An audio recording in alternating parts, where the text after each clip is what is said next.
Black Lives Matter. She's a Super Geek is a proud member of the Misdirected Mark Network. Episode 136 is brought to you by patron Joe Amon. She's a rock and roll play baby, and she throws a natural 20 crazy. She's a rock and roll play baby, and she's nothing new to normal and maybe I'm in love. You're listening to episode 136 of She's a Super Geek, the actual play RPG podcast highlighting women as GMs. Hi everyone, I'm Andy, and on today's episode, I'm not actually on it, so I'll let my co-host Senda take things away. Hi everyone, welcome to She's a Super Geek. I'm Senda, and on today's episode, I have a very special guest, my good friend Wen Reichel, and he is here to play with me Adventurer and Troll, which, if you got the bundle for Racial Justice on itch.io, you have this game! Otherwise, you can go pick it up on itch, and we will have a link in the show notes today. Before we jump into this, Wen, do you want to introduce yourself quickly? Yes, hi everybody. I'm Wen Reichel. I have been on She's a Super Geek, I think 2 or 3 times now. Once running a game, Scarecrow, back many years ago before I transitioned, and now here I am playing this today, and I'm stoked. I've been a writer on a bunch of games in the Tiny D6 line. I was a core design team for Warhammer 40k roleplay Wrath and Glory, which is now being re-released from Cubicle 7, and I'm very excited to play today. Thank you. Yay! And I'm super excited to have you back because I love playing games with you. And I am spoiled because I get to play games with you a bunch. Absolutely spoiled as well here. Like I said, we're playing Adventurer and Troll today. So this is a 2-player game about asking questions and negotiating to try and get to a yes, telling stories. I'm going to be playing the Adventurer, just to give you kind of a quick idea of our setting and how we're approaching this game. I am, let's see. In my head, I have visions of like every fantasy book that I've ever read, like crashing into each other. I think that I'm going to say that I am a like 25-year-old woman with long brown hair that is like pinned up in braids on my head in a big coil so that it's out of the way, wearing leather armor and leather boots with a big old sword strapped to my back and like a nice green linen shirt underneath, like I just walked out of Sherwood. That's what I'm feeling today. Awesome. And, are you done? I was going to say, and I walk up to a bridge. Yes. Do we want to describe the bridge now? Maybe we should describe the bridge. Yeah. Oh, perfect. Let's describe the bridge. Perfect. Do you have bridge thoughts? Do I have bridge thoughts? I have so many thoughts about bridges.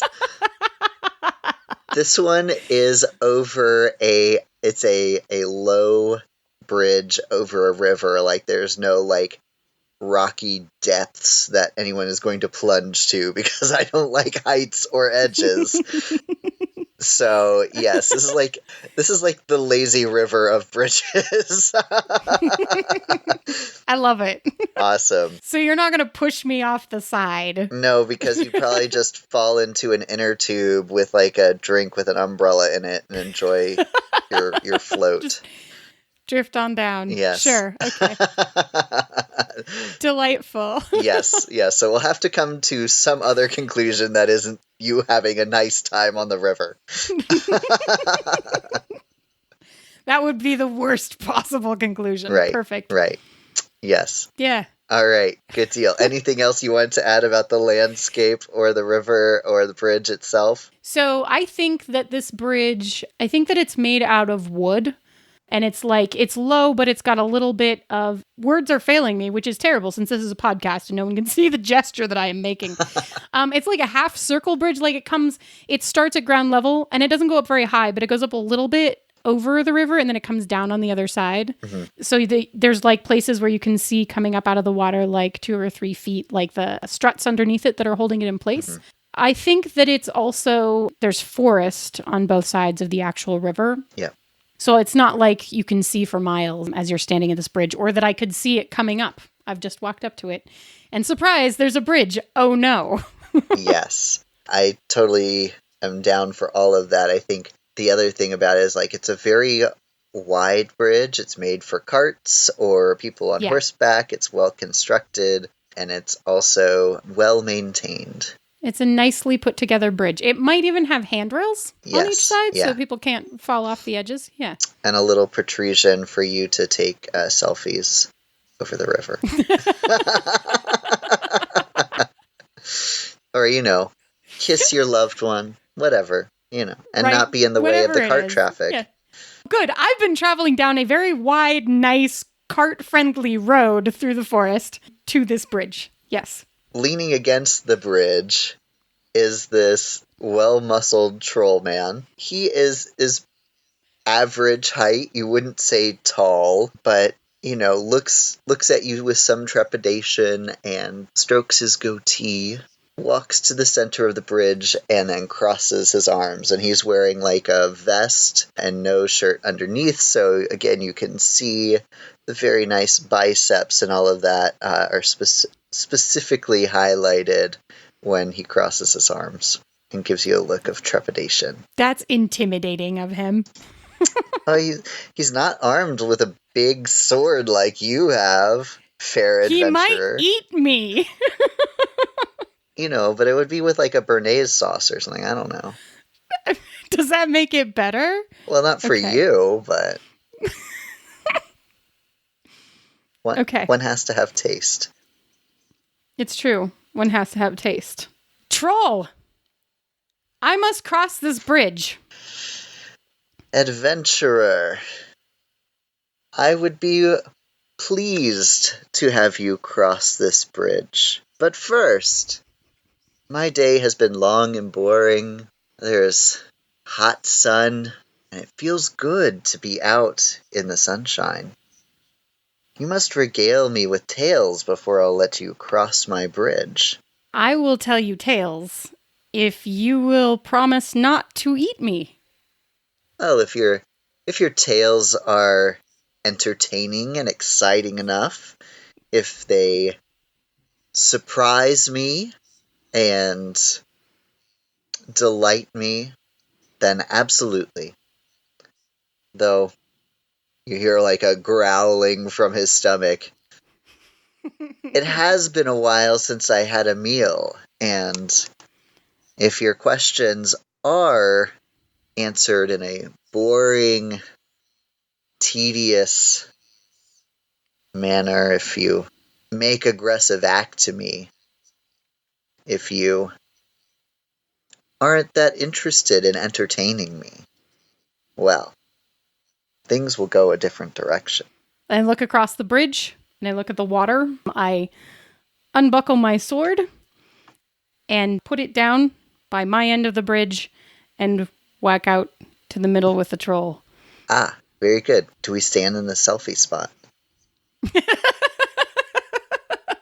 Is that where you like to hear tales? Oh, yes, it's very nice. You can hear the babbling of the creek and the water and see the fish jump very nicely from there. Yeah, it's great. All right. All right, perfect. He extends his hands, directing you to join him in the nook, the selfie nook on the bridge, over the sparkling water, and a beautiful like rainbow trout jumps out of the water, and the sunlight sparkles off of it. It's a very good bridge.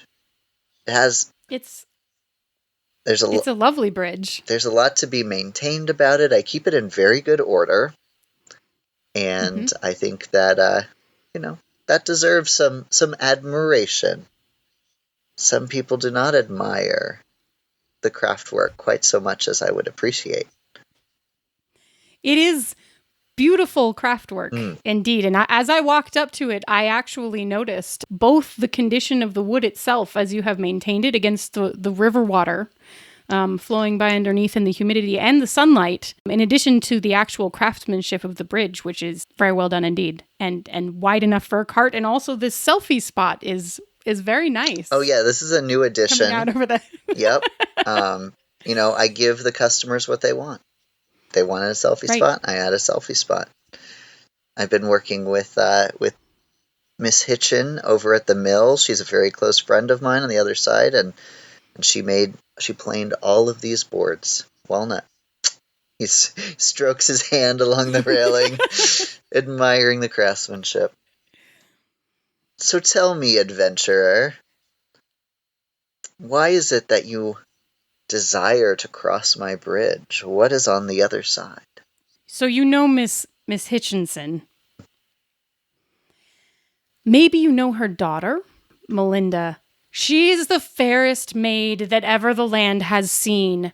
Her hair is black like a raven's wing, and where the sun touches it, it glints with blue and green, and where her eyes land, the very ground sprouts with flowers as she passes, and the doe and the robins come to her, and they sing to her, and they feed from her fingers, and I am in love with her, and I must cross this bridge to be there in time for her birthday celebration. Oh, her birthday celebration. Do you hope to Yes. woo her at the birthday celebration? Yes. I don't know that she returns my affections in the same way, and there are many suitors, and I must be there, because if I am not there, then one of them will win her hand. All right, so I consider that kind of one question. I'm moving the trust die. You like my answer? I like your answer. I'm moving it up from the 0 position to the 1 position. Yay! So that's good. Trust is now at 1. All right. Well, if there are so many suitors that you are competing against, you must have a fine birthday gift to offer. Tell me what it is that you're bringing, or we'll present her with. So I reach into a pocket on my leather vest of leather armor plus oneness and pull out a little carved wooden box. Open it to show you. And inside, there are 2 rings. They're carved of wood. What looks like a wood that was very old and was carved very carefully so that it didn't disintegrate, and then sealed so that they're now hard. So these rings were carved from the fence that was between our houses when we were very small children, which is when I first met her before she moved across the river. So these are both what has kept us apart and what has kept us together in the past. And I want to give her one of them, so that even if she refuses my suit and does not accept my hand or offer me hers, then at least she will still have a piece of what we grew up with, of our joint time together. I have a deep appreciation for that. And tell me, what kind of wood is it that those are made out of? It's not anything special at all, because it was the old fence in our houses, but it is oak. It is strong and true, and it has survived many years and so much weathering that it is exactly what I hope our relationship can be also. I see. All right, I'm marking his trust up to 2.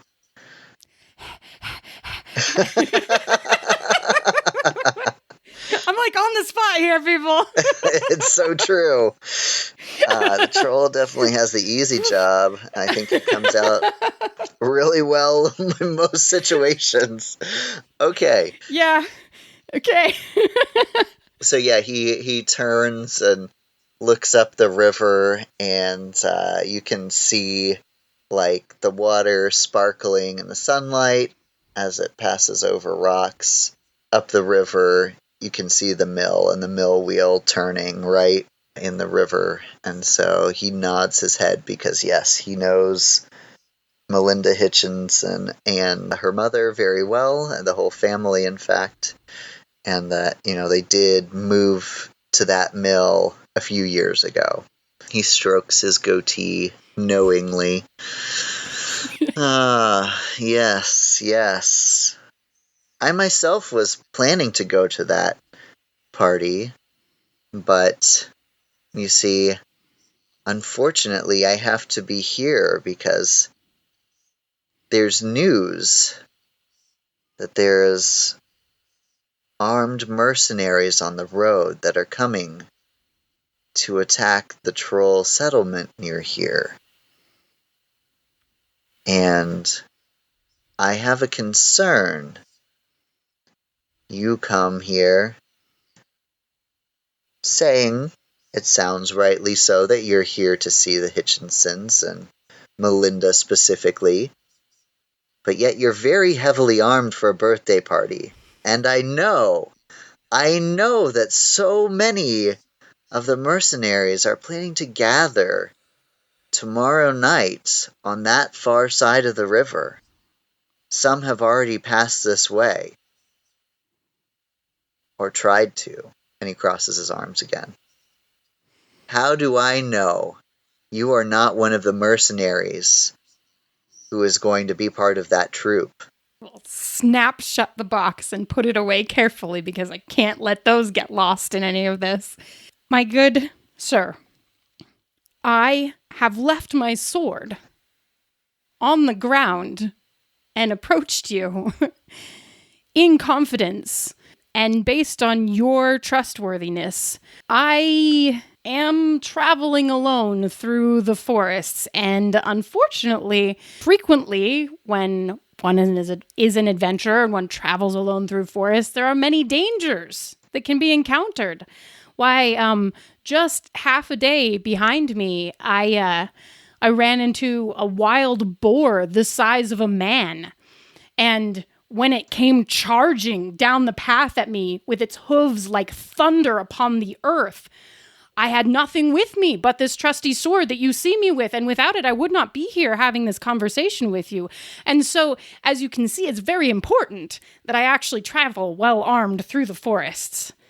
Yes, but you have very light provisions for someone who has been traveling for so long. And all of that boar meat, you left it to rot in the sun? There's a woodcutter some distance from here, and I did have to drag it quite a ways to get it to his house. But I believe that he has it hanging so that he can manage the meat and use it for his home. You hear his stomach growl again, and he gives you a look, and his patience drops from 6 to 5. Yikes!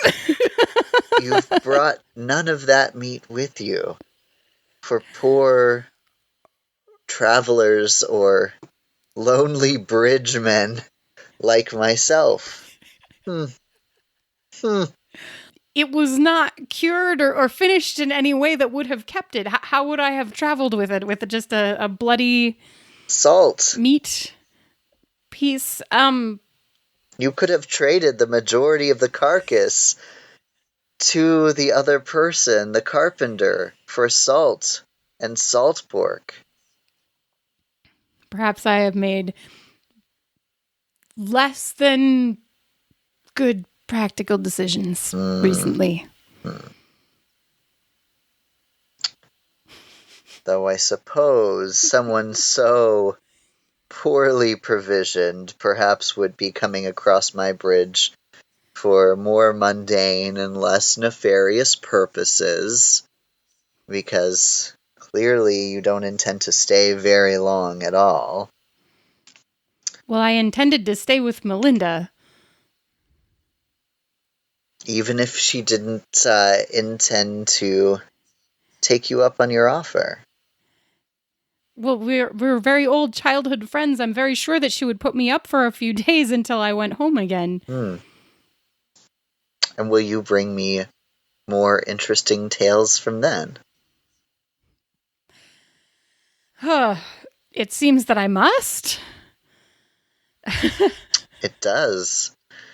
I want to know all of the gifts she has gotten and what suitor she has taken to court. I think that would be a good tale, though one tale is never enough, certainly. So, Tell me, what is the most interesting tale from your travels alone through these woods, besides some boar, which honestly is rather a bore? Da-da-ch. Like, damn.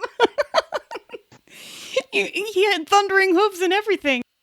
I have traveled through these woods for quite a while. I go back and forth through them frequently, although not generally across the river, as clearly we have not made acquaintance before. But there was once at night I encountered a band of highwaymen, and they came at me in the night, and clearly they must have been in some way mistaken, because I do not look like I carry gold or jewels upon me, do I?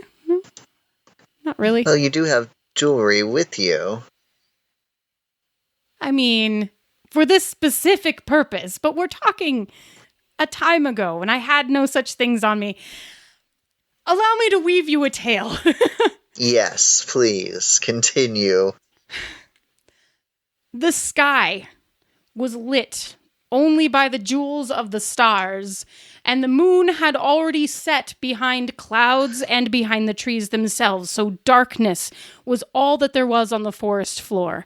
And in the midst of the leaves, I heard a tiny rustling, and I had no idea how it could possibly be that this rustling came from all around me, because no single creature in the forest could possibly be at all sides around me at the same time. And then, as I walked, because I continued forward, because I am full of, well, I had to get where I was going, but I was also being brave and steadfast, and therefore continuing, because the only way out of the forest was to continue through the forest.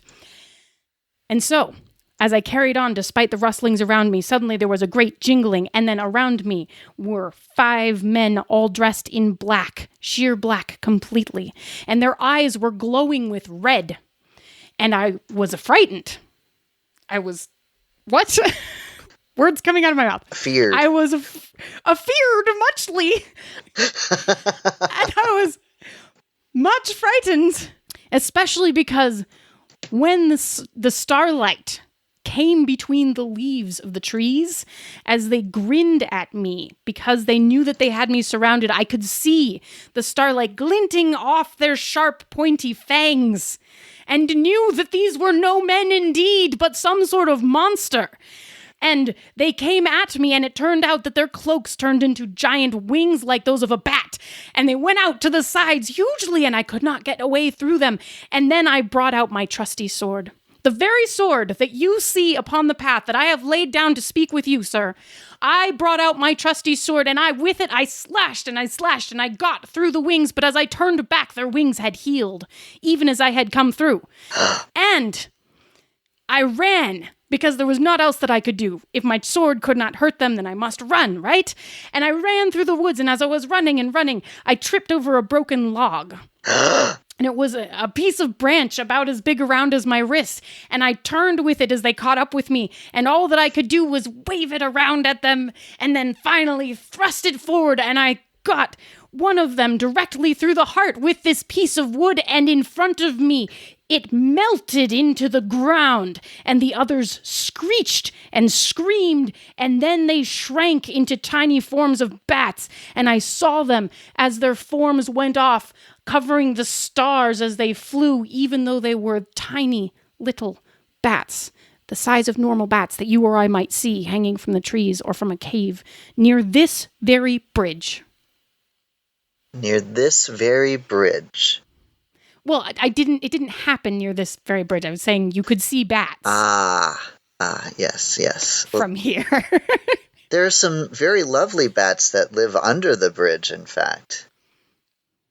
I'm sure that the ones under your bridge are not monstrous bats, but in fact, delightful bats that eat the bugs that would eat you. That's true. It's true. Those bats are lovely and delightful, and I wouldn't say a terrible thing about them at all. I don't have a problem with bats. Obviously, the creatures that I encountered were not actually bats.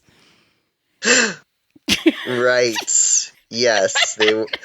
Maybe they were bats. I mean, clearly at some point in their lives, they were bats, even if, anyway, yes. All right, that was some power of transformation in them. Yes. What did it look like when they melted? Were they like soft cheese? It was more like when the children build a snowman and then the sun comes out the next day, but it happened very quickly instead of slowly. Yes, that makes some degree of sense, though I wish it had been like cheese. I'm rather hungry. I don't know why. Just food on the mind a bit. Mm. Do you enjoy a good brie? I do enjoy a good brie. I think that the Hitchinsons have such delightful cheeses always that they get from the next village over. At least they did when they lived next to my house. They always did delight in the best of cheeses. So I am hoping that I can sample some very delicious cheeses without any meat or anything on the side. Definitely on crackers or bread. Yes. Well, Yes, at bread Melinda's or birthday party. bread or crackers. Very good, very good. Um, I was hoping I would be able to find, you know, a good friend, someone who I could trust, someone who would, let me go to parties with them, cheese-related parties, perhaps. That's one of my biggest goals. Friendship and fairness. Cheese. Cheese. I mean, you have been so polite to me. I can't imagine why you have had trouble with this goal. Is it perhaps simply because you are obliged to stay with the bridge and cannot find people to have cheese with? I mean that could be part of it. Yeah, it is. It is hard. I am moving your trust up to 3 because Okay. we've had good talks about cheese. Um, cheese.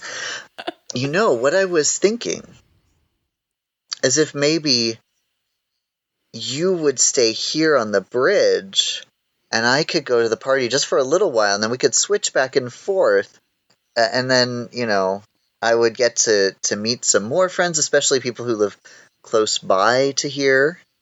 Relationship building is very important, and if I might meet, Melinda's new suitor, then I would be able to build a relationship with this person and know that they would be coming back and forth across the bridge and that they were not a mercenary looking to harm me or other trolls. That would be nice, don't you think? That sounds lovely, but you say it like you assume that I will not be the suitor, which I find unfortunate because it should be me. I mean, I know that there are many and varied, and it is a small chance, but surely our past relationship, and so would you give me time to ask her before I came back to your bridge if I were to watch it for you? Oh, that was not good. That was my patience is declining to 4. But Melinda. But all of the best appetizers, there's the most variety right up front before everyone's gotten there. And then if I wait, if this takes a while because you can't get her alone or for whatever reason, maybe you stop to enjoy the cheeses, then I get there and there's all the little signs and then half the cheese is gone, but I know it was there because the signs are there. And then what do I do? What if I were to make you a plate before I pursued her? But because if I am not there when all of the suitors come at the beginning and she doesn't even know that my suit exists, she'll make a decision before she even knows, before she even sees or remembers. Sell me on your love. Tell me why it is that you love her. I want to know. What was the moment you knew that you were in love with her, that she was the one you should go after? Well, it's a sad story. It's a sad story because I realized the day that she left. Because she was always there before and I didn't have to think about it until she left. And then I knew that she was leaving, and suddenly I realized that my best friend And she is that, and she always has been. But my best friend and the most beautiful woman that I have ever seen, and her gentle hands, and the way that she whistles first thing in the morning, and the way that she touches the animals when they come to her, and the way that she greets the sun in the mornings, and the way that she curls up into a tiny ball at night and under the covers when we used to sometimes sleep in the same bed as children. And she makes the most amazing jams, and you put them over the cheese, or sometimes the honey from her beehives, which is the most amazing. I totally lost my train of thought. What What kind else of about Melinda? What kind of jam? Her best is blackberry, but she's also known for her huckleberry. It's sometimes hard to find enough of the tiny little huckleberries for her to make more than a single batch, but she always brought me some. Of her huckleberry jam. Well, huckleberry is my favorite, so I guess my trust is going up to 4. Woof! I'm sweating over here. You're sweating over there. Before I can fully determine, I must ask you, if I entrust you with my bridge, my beautiful, handcrafted, and he again slides his hand down the railing. He looks at how the beautiful curve of the wood and how it glistens. He says, but this bridge is everything to me. And if something were to happen to it, that would be just, I don't know what I would do. Because I don't have the money to build quite as grand and beautiful a bridge if something were to happen. And there are rumors of the River Kraken. And the River Kraken, if it were to arrive, I want to know what you would do to save my dear, beloved bridge. The River Kraken. With hooves. Because also, if the bridge were gone, the bats would have nowhere to live. And I'm an animal lover at heart. So how would you save my bridge from the River Kraken? The thing that all people know about River Kraken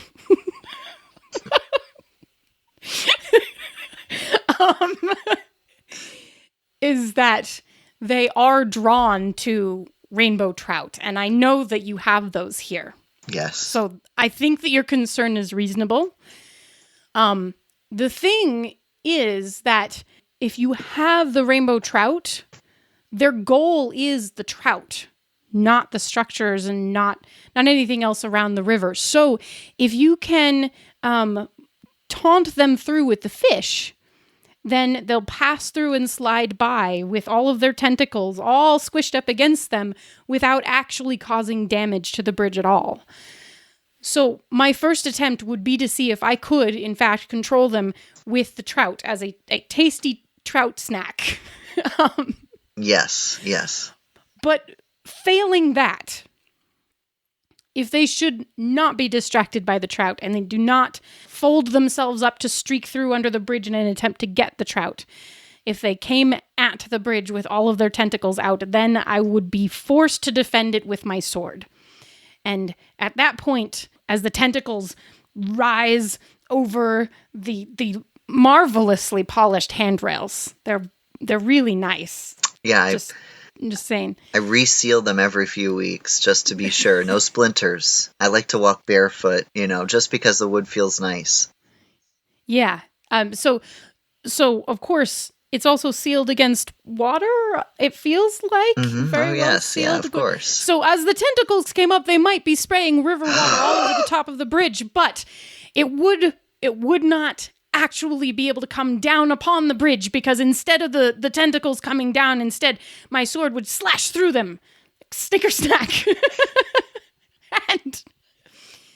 and then being hurt, it would slide by under the bridge and trouble you no further, and perhaps go eat some rainbow trout. But didn't you know that river kraken blood is acidic, and if any of the blood were to get onto the bridge, it would eat the wood away? Oh no! Then I will have to fight the kraken before it comes to your bridge. But that would mean that I would have to leave your bridge to fight the kraken. How would I do that?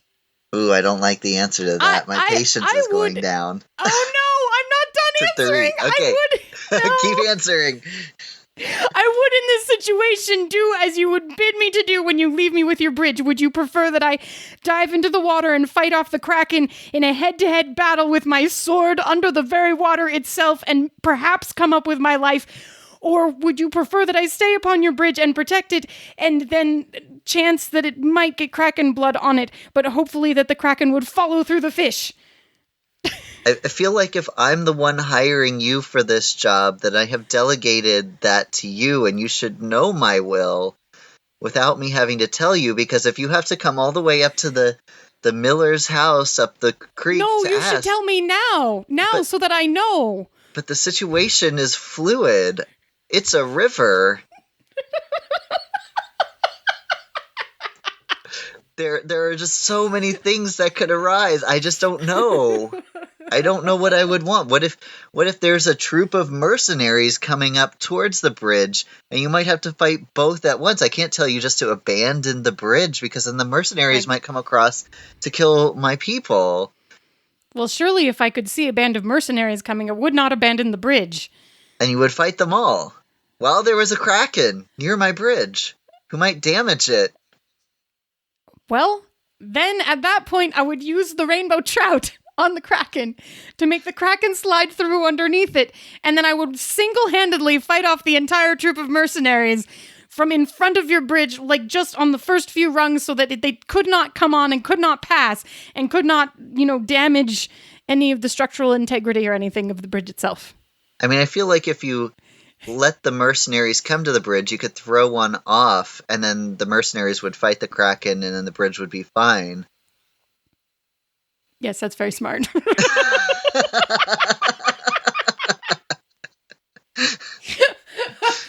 Why didn't I think of that? Damn. I don't know. I don't know if you're the right person for this job. One of Melinda's other suitors may have thought of that answer. Well, surely then you will let me pass, and then I will find out if I am to be one of her suitors or not. Are you trying to pass without my consent right now?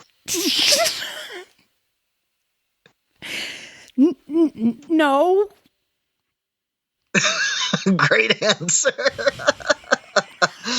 I mean, your sword still is way over there. Exactly. So Here, let me bring you my sword, and I will show you how well it would defend you against the mercenaries. That sounds like a threat. No, it is not. Okay, fine. I won't bring you my sword. No, I do want to see the sword, but I don't want you to be threatening about it. No, I'm not going to be threatening about it. Look, I will bring the sword and I will put it down in front of you, and I will step back, and then you can look at it. Okay. Let's do that. Okay.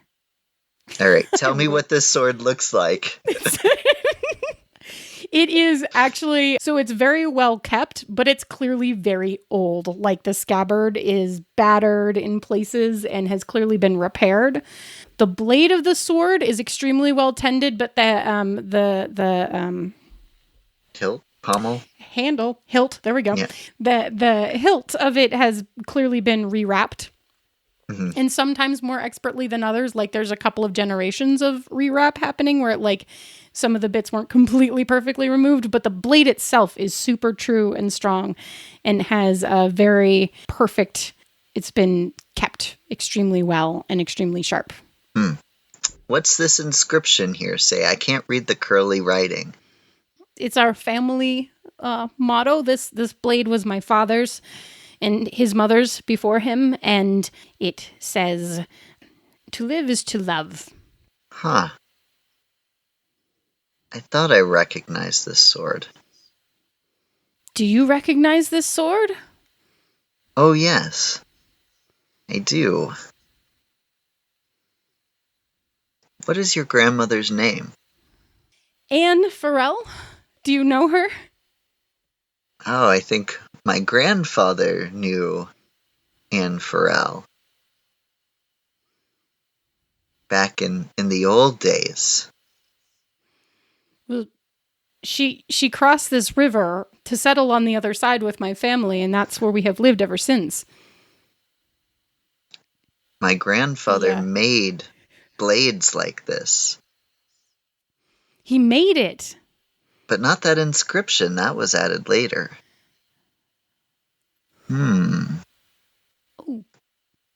It has been there since before I was born. You don't know the story behind it. I do know the story behind it. My father had it added to the blade when he was courting my mother. And was He it was a very passionate young man, I hear. was it something he said to her or that she said to him?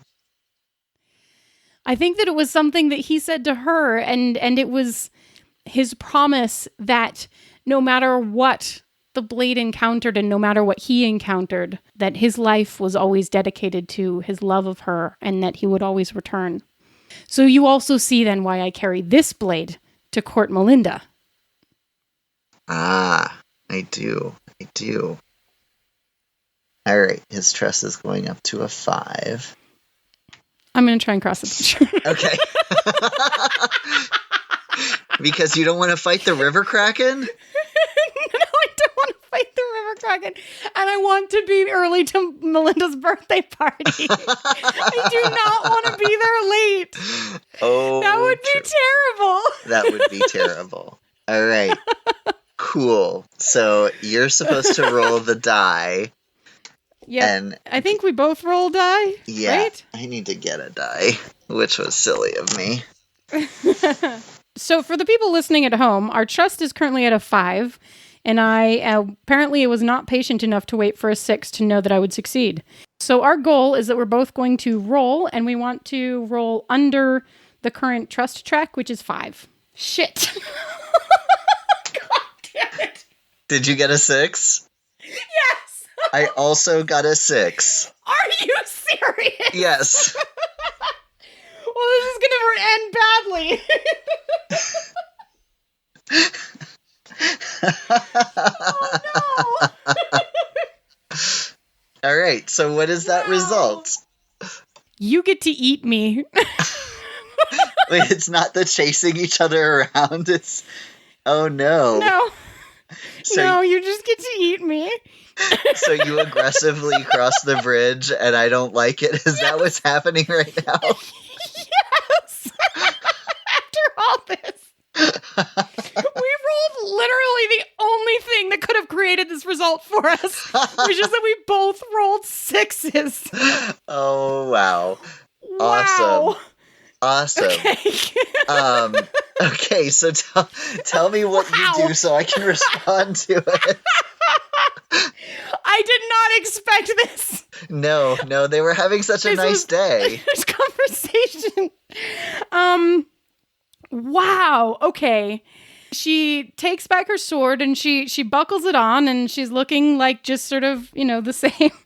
And then she glances towards the Hutchinsons up the river. And then she looks back to the troll in front of her and she just says, I must cross this bridge so that I can pursue my Melinda's hand. And she just starts to walk past the troll. Yep. And he With puts her out hand on her sword hilt, I think. yeah. And he puts out his arm straight across the bridge like a toll gate. Except it's a troll gate.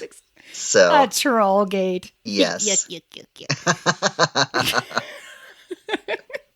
And then fighting ensues, I imagine. Right? I think that must be what happens. Yeah. Fighting ensues, and I think then the camera is just going to pan away Yeah. from that moment. Is there maybe a scene later, like at a campfire, where he's like tossing aside Oh no. There's indiscriminate bones or there's like a something? very nice like wooden table, and there's like a fireplace that he's constructed, and there's like 4 forks next to his plate, and he's like daintily picking up one of the forks and is like, oh no, that's the elf fork. And then he picks up the human fork. Oh no. And And there's another little plate with cheese and bread. On the absolutely. And huckleberry jam. Because it turns out no. that Oh no. Melinda had already picked her suitor, Oh no. and it was Maurice Flambeau. Yeah. That was the troll's name, by the way. Oh, okay. Thank you for clarifying. I was like, who's he?